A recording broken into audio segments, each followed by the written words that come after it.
Ahem. All right, fellas. Let's engage in another thought exercise. Close your eyes. You're in a field filled to the brim with what I would call a whimsical feeling. You are walking through a pleasant piece of the British countryside. The ground covered in daffodils. Beautiful flowers, really. You feel a gentle breeze sweep through the flowers on this warm summer's day and can't help but feel that this is, in fact, a very beautiful day. Now let's shrink your perspective down. Imagine you're smaller than that. Yeah, keep going. About that small. You look down to see your white fur stained red in some spots due to the fact that your best friend, another bunny critter like you, who is just basically your brother, has been reduced to essentially a smoldering crater plus his tiny ears, which are in your hands, and you are not exactly dealing with it well. The man's was smushed, exploded even, by a stump mortar that has been shelling you damn near consistently by the damn daffodil expanse for, about a month now. Not exactly fun. And the daffodil expanse has also been seeding your area with those damn yellow flowers. Now you are part of a minor bunny fiefdom, whatever it is, that just so happened to be in their way and too stubborn to either be absorbed into them or move out of their way. So your buddy, who is basically a pile of viscera on the ground at this point, bit of a bummer, not exactly the high point of your day, but I will state something that bothers you just a bit more is, in fact, the small squadron of hare critters that have arrived, standing about as tall as maybe 2 to 3 of you stacked end to end, maybe more. They begin to wall up the living hell out of everything around you, masks covering their face almost as much as the brain matter from the bunny commanders that they had just smashed into a fine jam. Needless to say, your day is kind of shot, but this is in fact just a statistic to be aware of in this world, and that is the insane world of critter conflicts. Hello everyone, I'm Arthur, and in my endless desire to cover every war game in the known universe at some point, I decided to dip my toes into the world of the deeper end of the indie scene. The creator of Critter Conflicts, that was surprisingly hard to say, reached out to me and I decided to cover their cute but horrific game. So yeah, this is Critter Conflicts. I want to discuss the lore of what we know so far and cover a bit of the details that I know about it and maybe promote their game a little bit. But let's not mince words and get straight into the heart of Critter Conflicts, its lore, its factions, and so on. But before we do, let's just have a brief word from today's sponsor. In preparation for Adepticon, I am currently grinding out work. I kinda got a new system figured out, to which works well with what I'm doing. Wake up, work for 16 hours straight, sleep. Somewhere in that 16 hours, I eat and drink, obviously, but sleep is also optional to hit deadlines. And you know where I'm going with this, and trust me, this isn't an advertisement for a Coke addiction. And obviously, I mean the soda. Haha, wink wink. Transition seamlessly into the ad read here and don't actually read the rest of this sentence.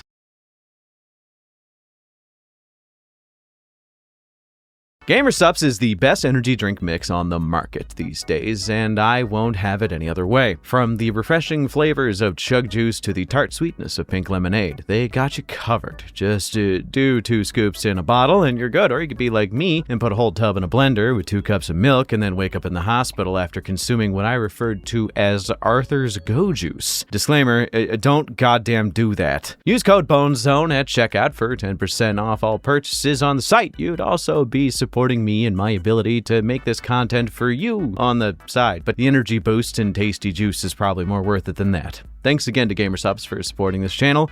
So to get it down now, I need to stress that Critter Conflicts, as it stands, is an unfinished product, with updates coming out relatively frequently. I can't help but point out that it is in fact an indie development, so do respect that. But what we have right now is a pretty fun, meaty foundation to build off of. To point out the inspirations are a bit odd because you'd think that it was inspired by Redwall, or for me, I initially thought it was A Secret of Nim because I'm weird. But a lot of the inspiration of the setting and its aesthetics were a mixture of the older, more primordial British tales about cute little bunny rabbits and whatnot, but also water shipped down and plague dogs. Yeah, fellas, I gotta say, as far as grimdark settings go, this is actually pretty up there. And it's one of the only settings that genuinely makes me kind of sad. I guess I'm a sap at heart, but like, this is genuinely one of those settings that if you don't like seeing little cute animals get hurt, oh boy, yeah, this is, yeah, you might not want to play this one. So with the inspirations out of the way, let's cover the key concepts that you need to understand in order to understand the setting. Firstly, what even is a critter? A critter is not actually an animal. A critter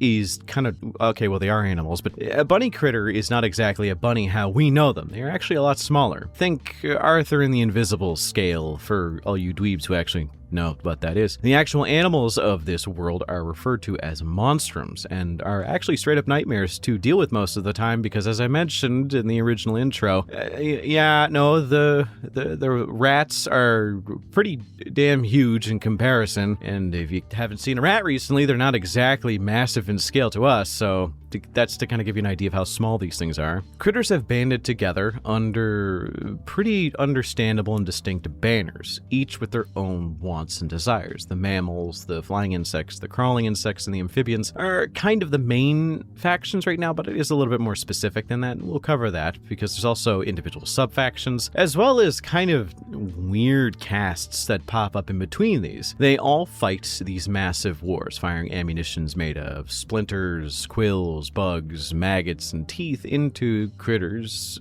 for matters of land, country, honor, or because the spider told you to, which we'll get there. These battles are brutal, with thousands of dead littering these tiny no-man's lands. Bloody cries of both retribution and lamentation of the lost are shouted from the throats of mostly bunnies on the daily, while you have to deal with the almost Orwellian horrors that are present if you are a crawling insect. The heart and soul of this game is basically the individual factions, so let's kind of break them down and kind of talk about what we know from the setting and go from there so that you can kind of understand and maybe make a choice when you decide to pick up the game. When getting into the factions of any particular war game, it may actually be pretty easy to discuss who would be considered the main characters, which, if you couldn't hear it, I was using air quotations like that because I'm pithy as all hell. But there really isn't any here. See, this isn't 40k. There isn't a human faction, which I think it's actually one of the main rules that there is never going to be a human faction in this game. I don't know if you could tell, but you are in fact a human. I mean, at least I hope you are. Now, this may come as a bit of a shock to you if you are a baby, but you are a mammal. So thusly, first faction I want to cover is going to be the mammals, because, home team advantage, go team fuzzy things. The thing to know about the mammalian burrows is that they are, in fact, kind of just fine. I mean, in terms of, quality of life. As far as the grimdark scale goes, they're still pretty up there, but the society kind of works off of this weird, shadowy council of dark entities hiding behind the scenes that are likely just the highest ranking nobles of the mammalian burrows discussing about how the fate of the world should go for at least the burrow. The entirety of these burrows are made up of various different species, all of them mammals in nature, and each of them, due to their own, species proclivities, are specialized into specific tasks. You have hedgehogs that can shed their quills that are used for needles, sewing stuff, weapons, so on and so forth, that kind of deal. The main societies are based around the decisions of this small council that I mentioned before. Again, it's not much of a king and queen type deal, it's more just the ruling class sometimes making decisions that benefit the lower echelons of society. These individuals are known to exist, but not many people of the populace know what they look like, because they kind of keep to the shadows, not like in a shadowy, dark, secret government kind of way, more just we don't know the people who run the society and what they really are. Burrows are made up of many different societies of species, each of them kind of sticking to themselves and each of them having their own purpose. We'll cover the military aspect in a moment because I want to discuss it when discussing the units of the game so you can get a better idea of life here and how they kind of engage with war. So if you choose not to engage in a life of war, if you have that choice, you are destined for a life of relatively hard work until you die. Not like worked to death while getting whipped in the back type of stuff, but in general, you are expected to pull your weight for the burrow. be it a weaver of armor or clothing, a farmer of the contingents that exist above ground from these burrows that work to farm maggots or vegetables for the entirety of the society. You will probably end up spending your entire life there without much ability to transcend or go anywhere else. But in the words of that one Lay's commercial farmer guy, it's not much, but it is honest work. Unless you're a bunny. Yeah, a lot of bunny critters, due to their high birth rate and rapid growth rate, tend to be deployed to the front lines of the war efforts going on. You may be thinking to yourself, wow, the mammalian burrows just sound only a little shitty. Well, let's get into the war efforts that are going on, as well as the subfactions, and then you realize it's kind of rough out there. So, yeah, let's dive into the units for these guys so you can understand the scope, and we'll start with the simplest to go off of, which is the hoppers. Okay, I'm just gonna say it. If you are somehow reincarnated into this universe as a hopper, you're kind of fucked. I think there are worse fates to be than that.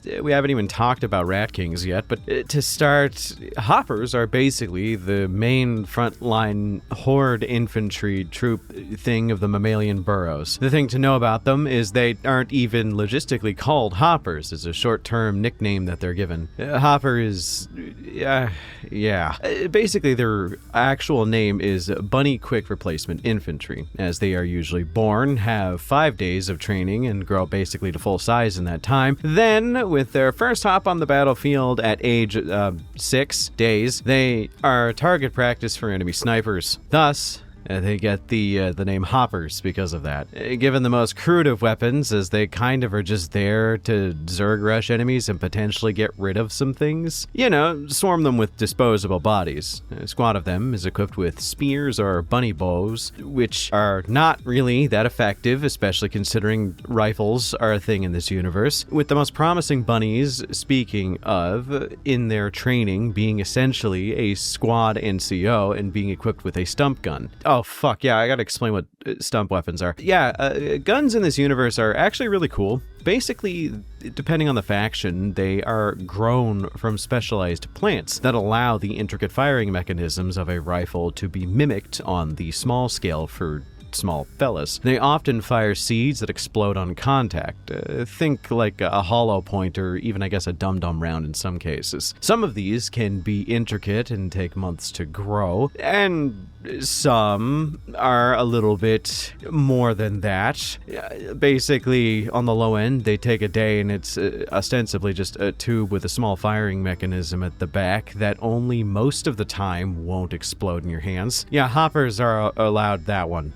At least the NCO is. And if you're lucky, sometimes you can get 2 in a squad. The ones with the bow and arrows are basically just meant there to be a protective layer so that the stump guns can get in range. I think the death rate of hoppers is something crazy like 90%, with the average lifespan of a hopper being 6 days. But if they live long enough past that, they can actually graduate to being what is called a bunny veteran. Bunny veterans are, as their name would suggest, hoppers or other bunnies who survived their first week and actually know how to fight. These individuals are usually horribly disfigured, but incredibly distinguished. Not only are they allowed to use stump guns, they usually actually forego that for the use of stump cannons and spine ballista. In short, bunny veterans have serious PTSD, but are also allowed to use heavy artillery, which, you know, kind of a fair trade-off if you ask me. But I'm also kind of dumb, so don't ask me. But say you finish your mandatory service, 1 month on the front line, shelling iguanas and bees or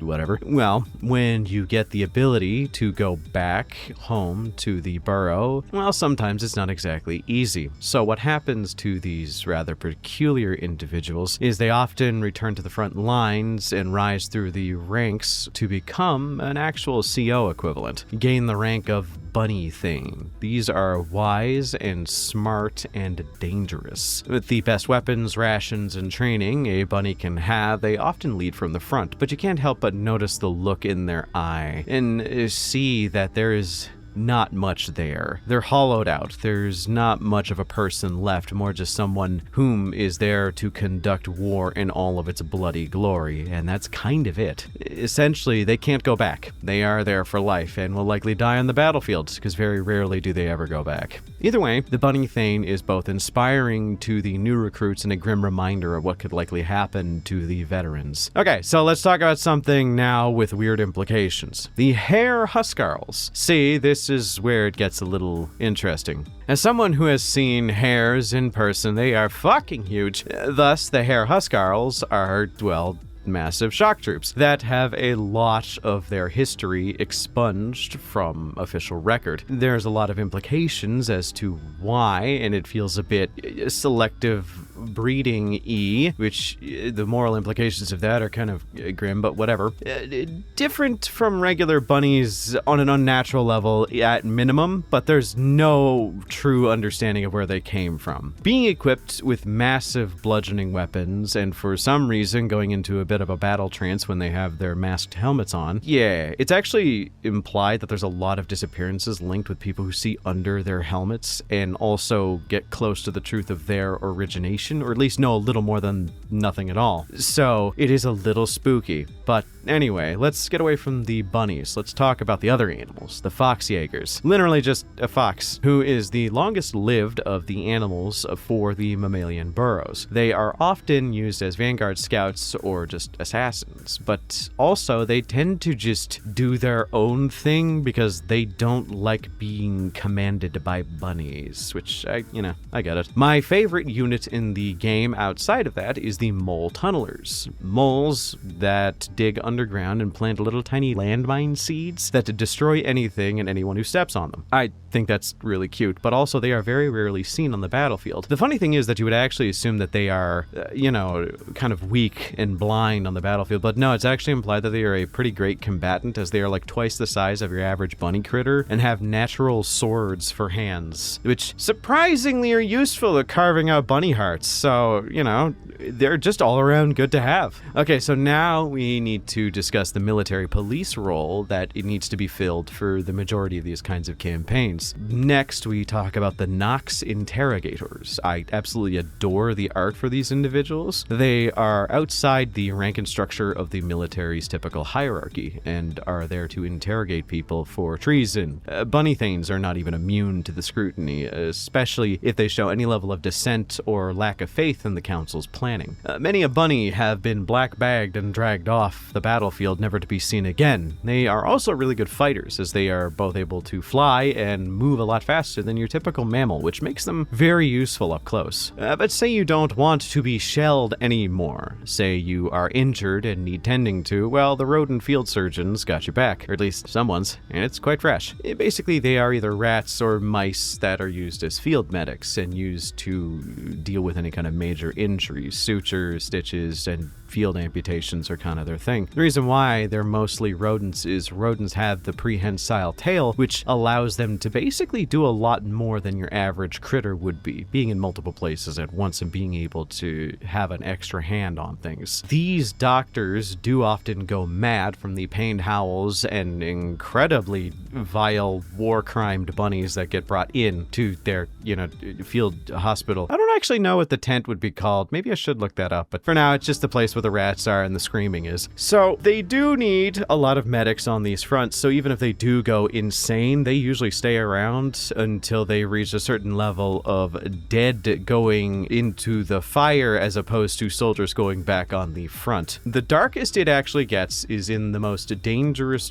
and desperate moments. They can take the corpses of several rats or mouse critters, and using science and probably some kind of horrible alchemy are able to create a giant monstrosity known as a rat king. They are not acknowledged as real, and there is no canonical images of them, but I just assume they're like a hell pit abomination but cuter. I guess that would make them more disturbing if you think about it, but whatever. Speaking of no art, we do have the quill bowmen. In this society, hedgehogs are a very useful resource to have as they produce quills. It's a pointy bit that is very usable for everything, be it nails, pitons, swords, spear tips, so on and so forth. High quality quills are used used for more important and finesseful tasks, and then low-quality quills are used for the bows that these individuals use as they are training themselves, which is a weird implication that they can train themselves to just create more quills, but they train themselves to create quills faster so that they can use them for their quill bows, which is kind of cute. Outside of that, we don't know much about them, but I think that is pretty cool. The last thing I want to cover of the mammal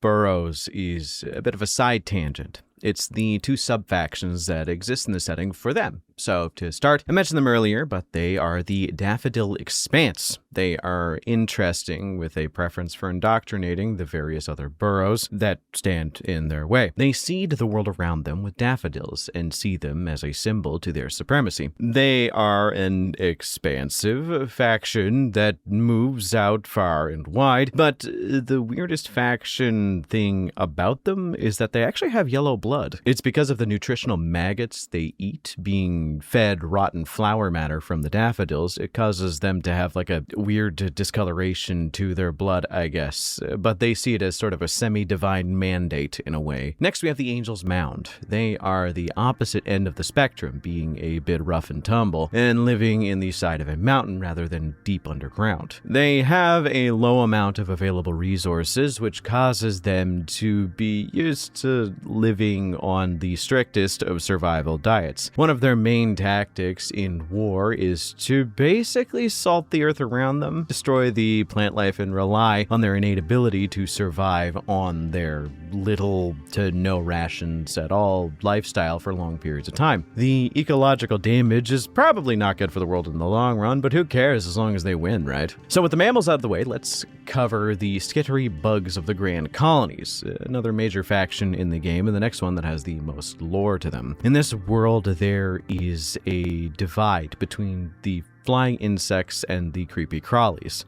Well, unless you're a moth, but we'll get there. The Grand Colonies kind of keep themselves in power with a sort of a religious-based caste system, where at the top you have the spiders, critters who believe they can see the grand web, this kind of holy concept, an idea about how to take over the world and how the world is supposed to be. I don't know, it's vague, but like it makes sense if you read the fiction. But the thing to note about the spiders is that they are at the top of the heap and they exert whatever power they have to control everything. Basically, as it goes, there is a lot of very Orwellian shit going on here. Either by convincing moths they used to be beautiful until they betrayed the grand web and then became moths, or by using hypnopheromones that remove the sentience out of lesser insects. There is a lot of weird shit going on here. But let's go over the units of the Grand Web and discuss all the lore implications of each, shall we? On the lowest of rungs in the Grand Colonies, you have the ant swarmer.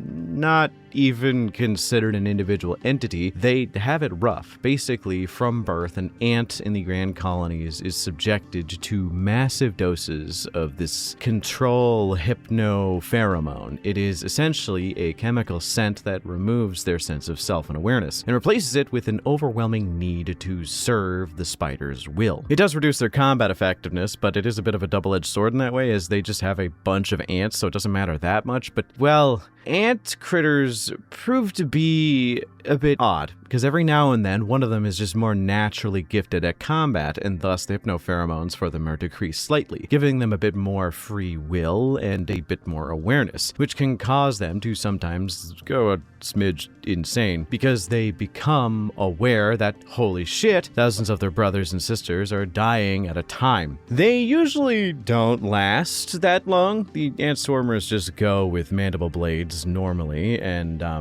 yeah, but the more sentient of these individuals that get less of those pheromones end up getting an acid sprayer. And remember how I said that the burrows have these naturally grown wood guns? Yeah, the Grand Colonies have something similar, but it's in the form of a munitions maggot. Bugs that are grown to produce gas, acid, or some kind of secretion that can be squeezed into a weapon to be used as sort of a living ammunition. They usually latch these bugs onto hollowed wooden tubes that act as the barrels. It's kind of really cool.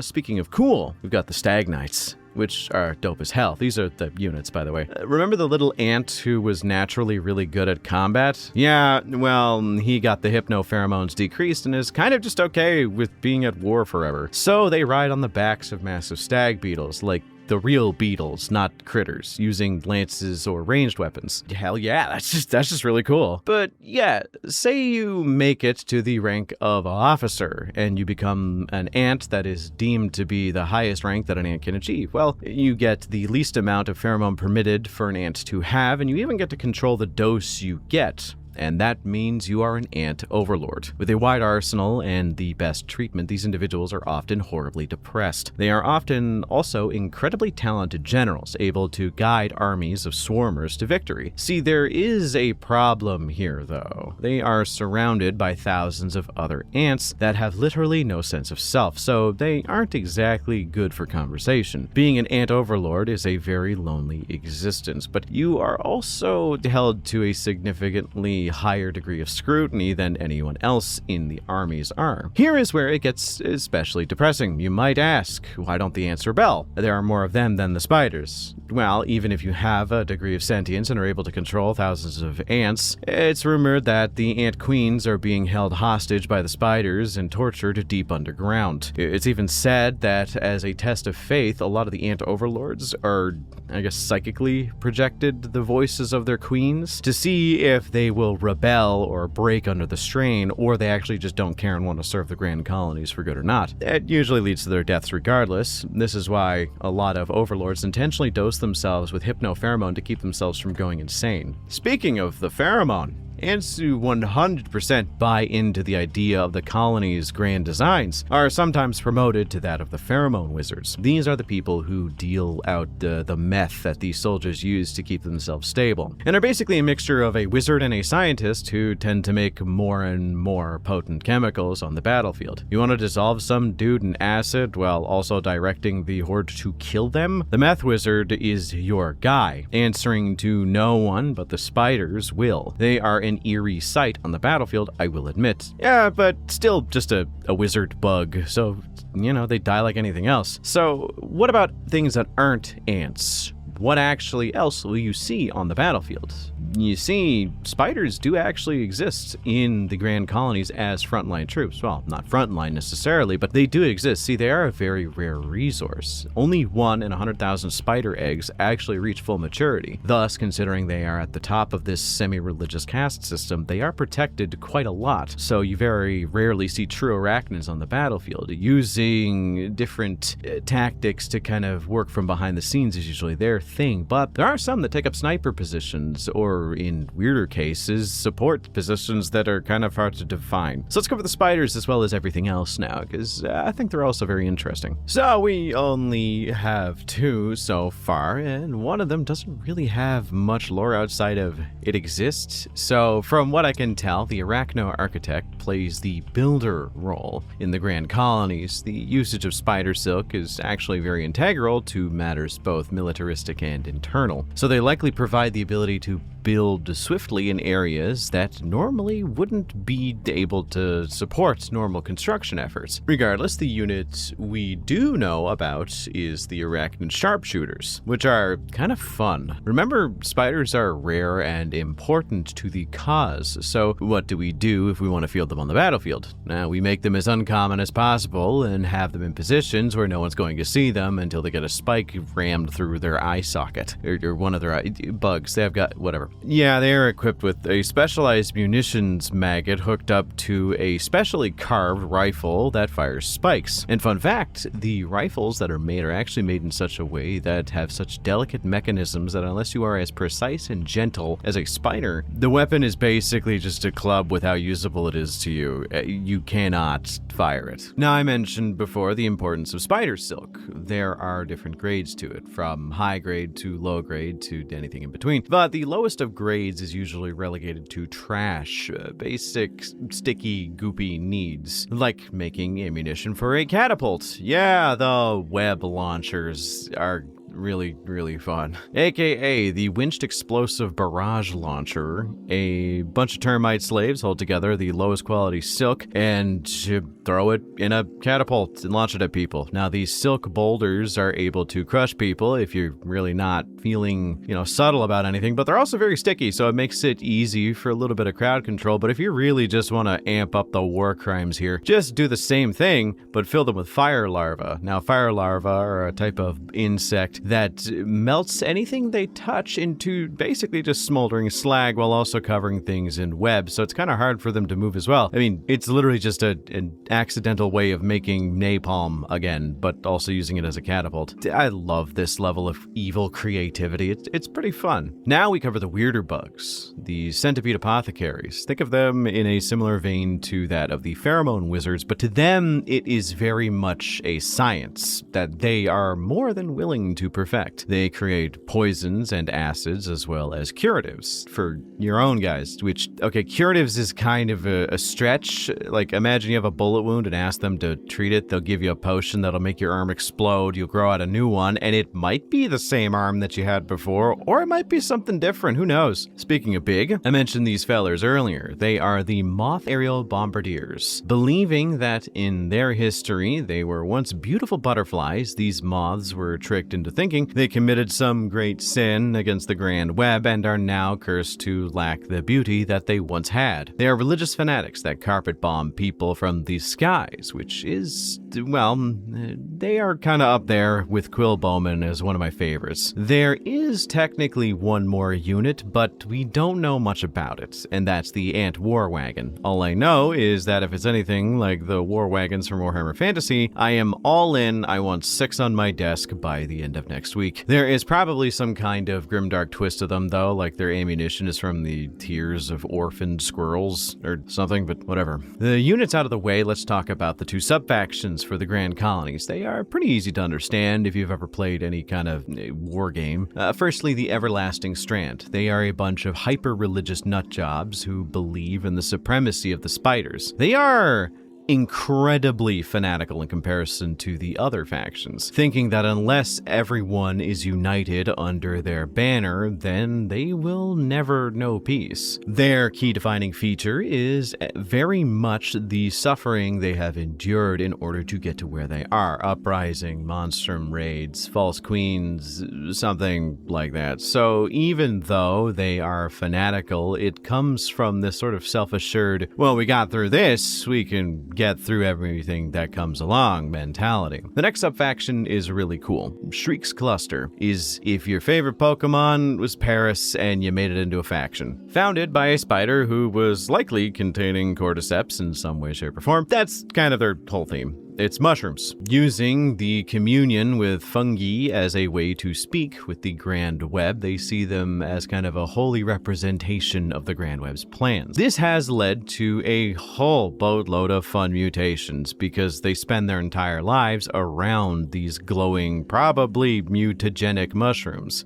From extra arms to oddly colored eyes, all the way up to them just having mushroomy bits growing on them. I really like these guys because I like gross little monsters, and yeah. Next on our chopping block is the 2 remaining major factions, the flying insects of the Hive Queendom and the amphibians in the Wetland Sovereigns. Unfortunately, there isn't as much about them as there are for the last 2 major groups that we covered, so I'll cover what we have so far, and yeah, go from there. So the Hive Queendoms, they are almost exactly what you'd expect. They are a monarchy led by a queen, a single figure at the top of the hierarchy who leads the bees and other various flying critters underneath them. It's kind of an interesting dynamic. There is a bit of a knightly aesthetic to them, and they tend to actually use various monstrums in the benefit of their colony, like actual bees as riding mounts, which is cool. Very knightly. All right, there is a lot of body horror in this too for some reason. So being a queen is considered a blessing and a curse at the same time. See, as a queen ages, she doesn't really get up from her throne. So her body begins to melt and mold into the throne of the hive where she commands with her, royal authority. And upon her dying breath, when she is completely consumed by the throne and become a part of the royal lineage of succession, she actually declares her successor. Though if you're an upstart who has the potential to be a queen as well, and you head out to make your own hive. This is what we call in the business a bad fucking idea, as you are likely going to be hunted for sport for denying the queen's divine birthright. The last faction to cover outside of the bugs is the Wetland sovereigns, and they are the ones I am the most interested in. I shall be watching your career with great enthusiasm, young frog. They are the darkest and evilest thing in the setting, darker than the hypno-slave castes of the Grand Colonies, darker even still than the potential freaks created through unnatural means of the hair huskarls. The Wetland sovereigns are capitalists. Living in bubbles that exist underwater, known as spheres, they really hammer home that if there is any profit to be made, then there really isn't any fighting to be done. Unless the main home is being destroyed, then I guess you can't make profit if there's nobody there. Frogs, toads, and a whole mess of other amphibians work together as shareholders and battle brokers and frogs that just want to make a profit, sometimes profiting from both sides of a war, selling guns to other individuals that they said they would never do it as long as they're making money. Who really cares, really? So, yeah, that's kind of all we need to know. I am going over them a little bit briefly, but that's because if you guys want me to, I'll make a part 2 for this video in the distant future once they have a lot more written out for this, and I can cover the last 2 factions, and the game is a little bit out of beta. That being said, I really like critter conflicts. It occupies a niche I am not as familiar with as I probably should, but I really enjoy the idea. The online-only war game. I've been aware of this niche for a while now. Things like Shark Planet and Magna Gothica Malagast are pretty up there for me, and the only models available for them are third-party only. Magna Gothica Malagast is up there as probably being my favorite aesthetic in wargaming, and that only has a little bit to do with the fact that I love incredibly violent, toxic women. No, I will not speak to my therapist. Stop asking. On to the pros and cons of the game.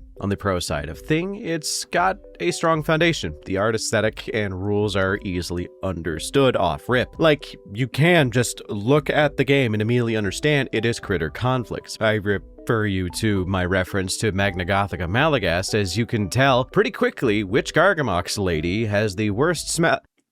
Okay, maybe I should speak to Brett. Brett's my therapist. Gameplay seems pretty easy to pick up, which gives it a very pick up and play vibe. You then have the passion that is driving behind this. The donations that go to this game go directly into paying artists, expanding the setting, and making it better. They literally just hired on Mike Vincent, author of the recently released Remnant Blades from the Black Library, to write a story about a Nox interrogator, which basically means Nightlord shenanigans, but in tiny animal form. As for cons, there are a few. I just want to say I fucking hate Tabletop Simulator. I am a hobby guy, not a wargame guy. So when I get the option to paint and build and play, I take that. So digitally playing war games is not as fun for me as you'd imagine. If you're like that, well, this game's rule set is currently made for TTS. There are other options, because to harken back to the pre-60s idea of tabletop war games, they weren't really referred to as tabletop war games, they were boxed war games, where a box would come with a single leaflet insert that would tell you how to play the war game, what units you can use, and then it would give you recommendations on how you could represent them, and a lot of times it was just a cardboard cutout. GW did that a while back in the 90s for one of the editions of 40k, and we gave them shit for it, but that's just how it was. It used to be we just distributed the rules and you had to figure it out, which, yeah, you totally can. There are so many different options. There's D&D distributors who create little tiny cute animals for their D&D games, and you could just print those off or just find them online. So you can play this on tabletop. It's just that the main support for this game is on Tabletop Simulator. So for that, it does kind of make me bounce, but I do like the idea that I'm going to be building up a little bit of a sovereign's army when I actually get a chance to see their rules and play them on my own tabletop once I get the ability to do so. So there's that, and then there's one other downside that I think is less of a downside and more of a caution. So this game is very indie, and it is very, very new. This is an indie game that is as indie as it gets. It's on the ground floor, and there's going to be a whole boatload of changes. Now, this isn't like GW squatting an entire army if you've paid thousands of dollars for it, and then you just can never play it. It's just that you're going to have to expect a lot of change and refinement going forward. This game does not have polish on it. It's very new and it needs to be refined, and that's kind of the thing you should know. That's why all the rules are still technically beta rules. I think that, in my opinion, I shall be watching their career with great enthusiasm. I like this game. I think it fits in a grimdark niche I don't see often. You never see rampant bunny murder in the gaming sphere, so I encourage you all to give it a try. I'm going to be linking it in the description so that you can actually play the game, see the rules, see the art, and see if you like what you see. That was a lot of C's, whatever. And while you're on the site, consider donating to them. As I mentioned, all the donations go to expanding the game and making sure that it can be, brought into the war game space proper. They do have plans to make the game bigger and better and eventually leave Tabletop Simulator to my knowledge. There's going to be a donation link on that Critter Conflicts page, so make sure to look that over. And also make sure to let me know how you feel in the comments. And let me know other war games you'd like me to talk about, because we still got a lot to cover here. Special thanks to my channel members for supporting me. With your help, I can do this for a living. Go to Adeptic. Oh, fuck. Hi, hello. Yeah, forgot to mention, I will be attending Adepticon this year. I'll be there every day, just wandering the halls, going to various different paint events. So show up, say hi, and also get a sticker. I've got a bunch of stickers of the normal Arthur face reacts that you see on here. So if you want one, just find me. I'll usually be wearing a pink hat. It's just me. Thank you all once again for watching. And until next time, I hope you all have a wonderful night.